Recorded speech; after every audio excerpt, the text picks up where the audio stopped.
Welcome Ultrawide fans. Today we'll be comparing the ray tracing performance of the RTX 4070 Ti against the RX 7900 XT to see if either of these cards have the ray tracing chops to handle ultra-wide resolutions.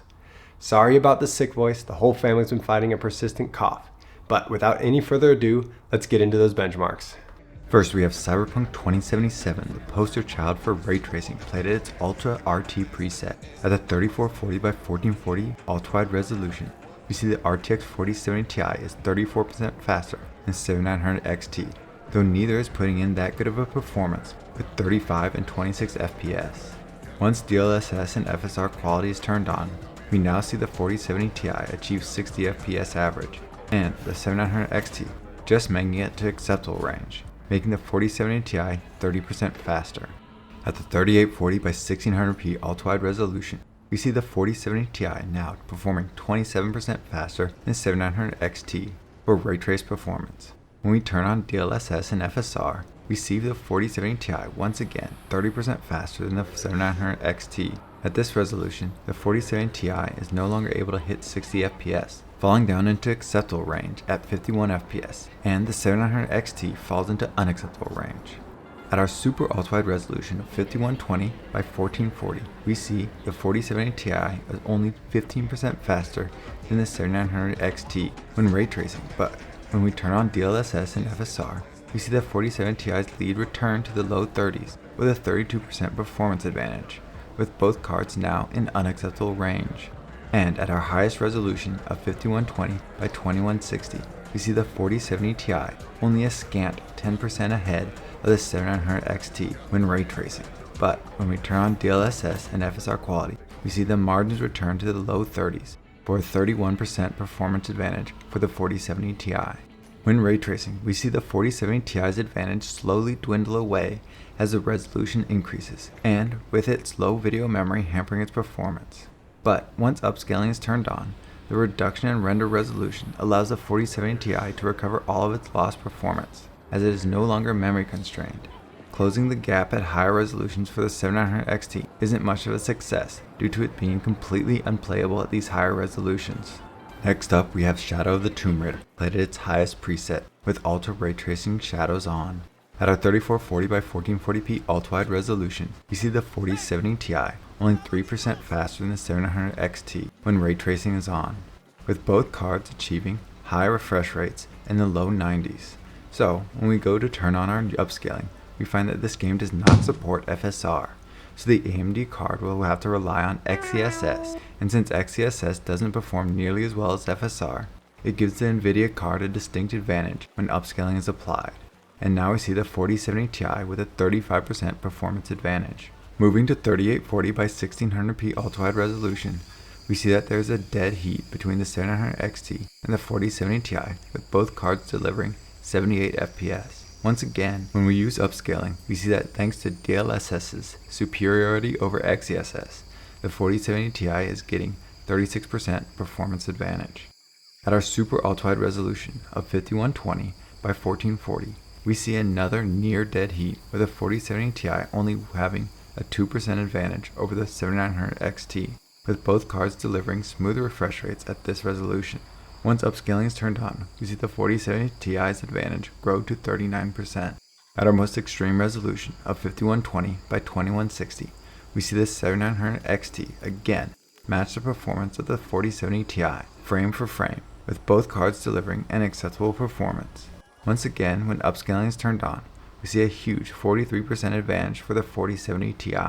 Well, the 7900 XT was able to match the 4070 Ti in this title in raw ray tracing performance. It loses out when upscaling techniques are turned on due to the fact that this game was released before FSR was available, and a lot of these old ray tracing titles will have the same issue. If you're planning on going back into the back catalog of ray tracing games now that you finally have a card that has ray tracing capabilities, luckily for the 7900 XT in Shadow of the Tomb Raider, it is able to provide a perfectly enjoyable experience without any upscaling at our three most common resolutions. Next up, we have Forza Horizon 5, played at its extreme preset with extreme ray tracing turned on. At 3440 by 1440p ultra-wide resolution, we see the 4070 Ti with a 14% performance advantage, with both cards delivering very playable frame rates. When we turn on DLSS and FSR quality, we see the 4070 Ti's advantage jump to 24%. Moving to our 3840 by 1600p ultrawide resolution, we see the 4070 Ti with a 10% advantage, with both cards having frame rates in the 80s. And when DLSS and FSR are turned on, we see that performance difference increased to 20%, with FSR giving the 7900 XT no extra performance. At our super ultrawide resolution of 5120 by 1440, we see only an 8% advantage for the 4070 Ti when ray tracing. But when we turn on DLSS and FSR quality, that advantage goes back to 20%. At our highest resolution of 5120 by 2160, we see the 4070 Ti with a 10% performance advantage over the 7900 XT. Both cards are still able to deliver above 60 FPS experience in this game, and when DLSS and FSR are turned on, we see that advantage return to 20%. Due to Forza Horizon 5's smart implementation of ray tracing, it is the only game where both cards are able to hit 60 FPS at our highest resolution. Though upscaling techniques don't seem to be very effective in this title, as FSR, which seems to have higher overhead than DLSS, providing almost zero scaling, while DLSS provides a meager 10% scaling. Next up, we have the 2023 title Forspoken, played at its Ultra preset, which includes ray tracing effects. At 3440 by 1440 ultrawide resolution, we see the 4070 Ti at a near tie with the 7900 XT, with only 1 FPS difference between their ray tracing performances. When we turn on DLSS and FSR, we see them deliver the same 70 FPS for a smooth, playable gameplay. Moving up to 3840 by 1600 ultrawide resolution, we see both cards in a dead heat, delivering 45 FPS for the ray tracing. And when we turn on DLSS and FSR, we see another tie with both cards delivering 63 FPS. At our super ultrawide resolution of 5120 by 1440, we see the 4070 Ti get a 7% lead with the ray tracing performance. With DLSS and FSR on, we see the 4070 Ti with only a 1 FPS advantage. But things are not as good as they seem for the 4070 Ti here, as it is no longer able to deliver a visual presentation on par with the 700 XT, having dumped its textures due to the low VRAM. At our highest resolution of 5120 by 2160, we seem to see the 4070 Ti pull out ahead with a 9% lead for the raw ray tracing performance and an 8% lead for the upscale results. But once again, it's doing this without using any of the high-res texture data. The 4070 Ti is providing a far worse visual experience than the 7900 XT at this resolution. Forspoken is the second game which we see the 4070 Ti suffer from its low VRAM, and this time, the results can't be fully nullified by turning on DLSS, like they were in Cyberpunk 2077. Even with DLSS on, we still see it losing texture detail in order to keep the frame rate high, while the 7900 XT simply matches in performance while maintaining the highest picture quality possible. Next up, we have Marvel's Guardians of the Galaxy, played on its Ultra preset with ray trace reflections and ray trace transparent reflections turned on. At 3440 by 1440p ultrawide resolution, we see the 4070 Ti with a 31% advantage with 78 FPS versus the 60 the 700 XT is getting. When DLSS and FSR are turned on, the difference grows to 53%. Moving up to 3840 by 1600 ultrawide resolution, we see a 29% advantage for the 4070 Ti over the 7900 XT. When DLSS and FSR quality are turned on, the 4070 Ti's advantage rises to 54%. At our super ultrawide resolution of 5120 by 1440, we see a 34% advantage for the 4070 Ti and a 56% advantage when we turn on DLSS and FSR. And at our final ultrawide resolution of 5120 by 2160, we see the 4070 Ti with a 24% performance lead over the 700 XT. When DLSS and FSR are turned on, the lead grows to 48% in the 4070 Ti's favor. The Guardians of the Galaxy is the game where we see the biggest advantage for the 4070 Ti. The 4070 Ti is able to play the game with smooth frame rates at every resolution tested when upscaling is turned on, while the 7900 XT only gets smooth frame rates at our 1440p and 1600p ultrawide resolutions. Let's dive into our 5-game averages. First, we'll look at the 5-game average, then the per game results to see whether either of these cards can be recommended for ray tracing at each individual resolution. Starting with the 3440 by 1440p ultrawide resolution, we see the 7900 XT average 62 FPS for its raw ray tracing performance versus the 71 FPS of the 4070 Ti, giving the 4070 Ti a 14% advantage. When looking at our DLSS and FSR quality results, we see a 75 FPS performance for the 7900 XT and a 97 FPS performance for the 4070 Ti, for a 29% advantage for the 4070 Ti. But let's first take a look at our per game results before I make any final conclusions. For our ray tracing results, we see that this 7900 XT has 1 game in high refresh rates, 2 games in smooth, 1 game with acceptable refresh rates, and 1 with unplayable refresh rates. And when we look at the 1% lows, we see only 2 games clear 60, while the rest fall short. And for the 4070 Ti's results, we see 2 games with high refresh rates, 1 with smooth, 1 in acceptable, and 1 in unacceptable refresh range.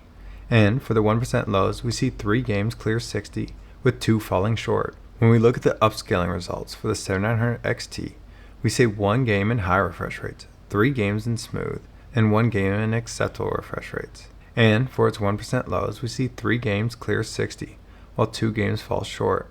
With only Cyberpunk 2077 really giving the 7900 XT any real issues here, I can still say this card is capable of ray tracing at this resolution.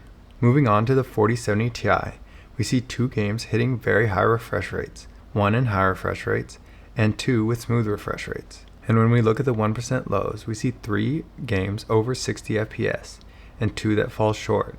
With this upscaling performance, we can say that the 4070 Ti is a recommended card for ray tracing at this resolution.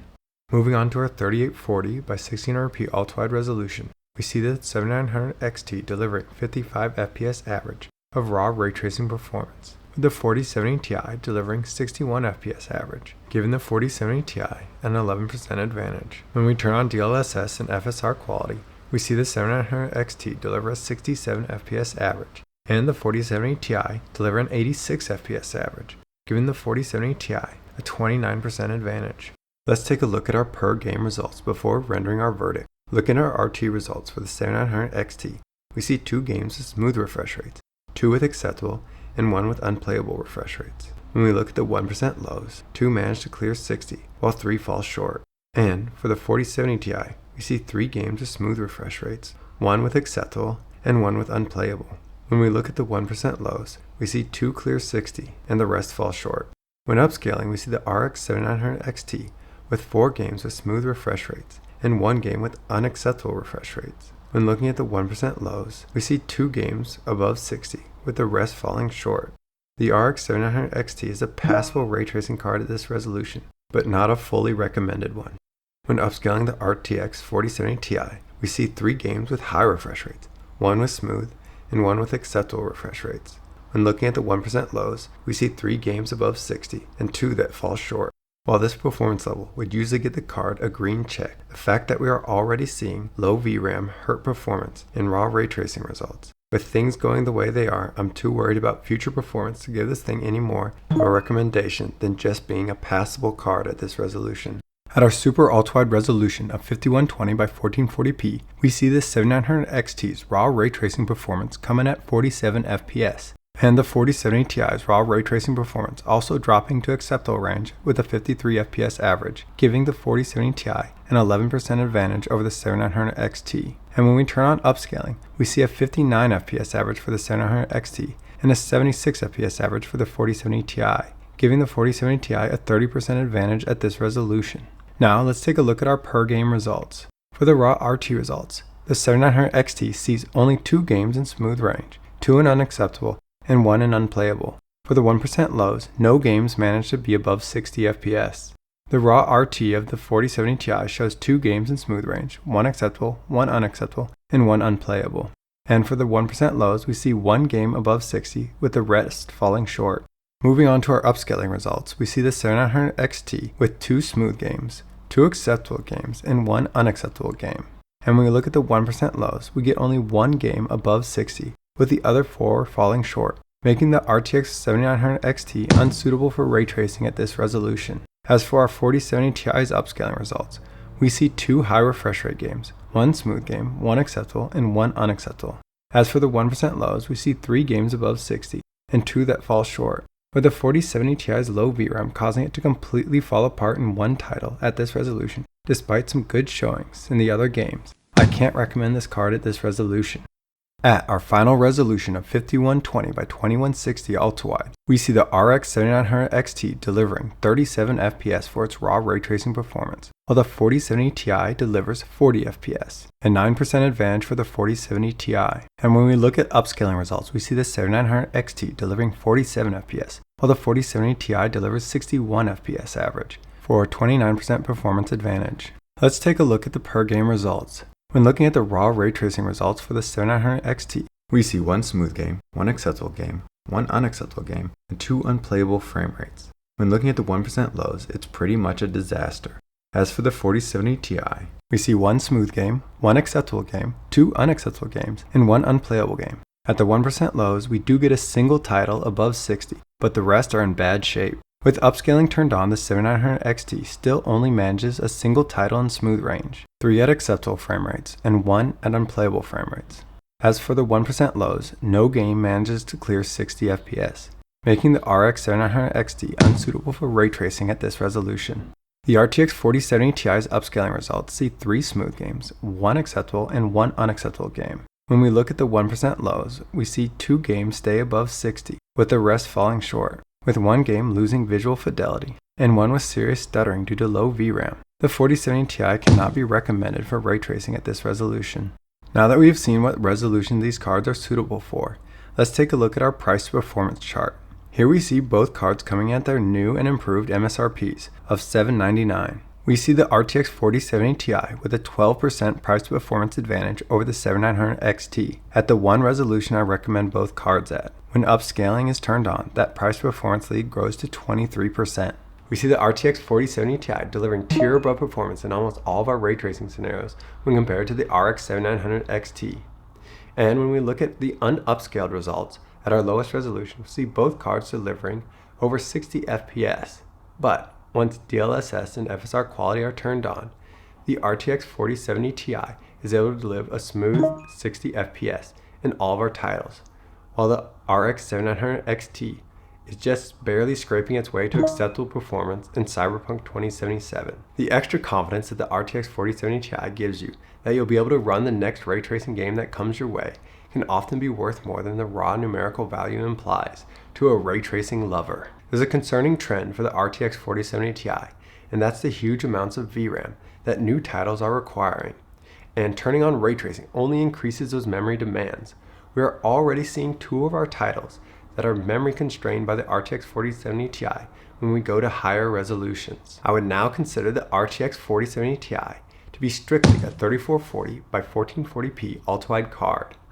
And even then, it might only be able to last you a couple of years with ultra settings available to you. If the developer interviewed by Moore's Law is Dead is expressing an industry-wide sentiment, then keeping VRAM usage in modern titles low is getting too costly, and they're just going to let the titles use whatever amount of VRAM they want to, without trying to rein it in. The RX 7900 XT, while a worst ray tracing performer in the now, will have a longer life ahead of it overall, with its much larger 20 GB of VRAM, and it offers superior raster performance to even out the lower ray tracing performance that it offers. If you want the most ray tracing for your dollar right now, and you're running on a 3440 by 1440p ultrawide monitor, then the RTX 4070 Ti is the card to get. Though you may be forced to upgrade sooner than you would expect due to its low VRAM. Now, if you want a card that runs most ray tracing fine, and will be able to last a little longer, especially on the raster side of things, then the RX 7900 XT is the better choice. Now, if you want more ray tracing performance, and you want longevity, then you're going to have to move up a tier in performance. There's just no other way around it. And also, if you want to run at higher resolutions, a higher tier is going to be necessary as well. It's a shame that Nvidia didn't put 16 GB of RAM on the RTX 4070 Ti. It would have made it the de facto card for anyone wanting to get into ray tracing without destroying their wallet. All GPUs were tested on my test system featuring an AMD R7 5800X 3D CPU with 32 GB of 3200Hz CL14 memory, running Windows 11 and using the latest Nvidia and AMD drivers. If you like ultrawide focused content, please subscribe to this channel and give this video a like. If you want to see these 2 cards go head to head in a raster competition where we test 5 additional games, then check out this video link here. And if you want to see their big brothers go head to head in ray tracing performance, then check out this one here. If you're looking to purchase one of the cards discussed today and you want to help this channel out, please use one of the affiliate links below. I've linked some of the cheaper ones I could find, but as long as you click on them for your shopping session, any card you pick will count. Heck, if you go and pick some toilet paper out and buy that, it'll help this channel out. So please consider using those links. Thank you and have a great day.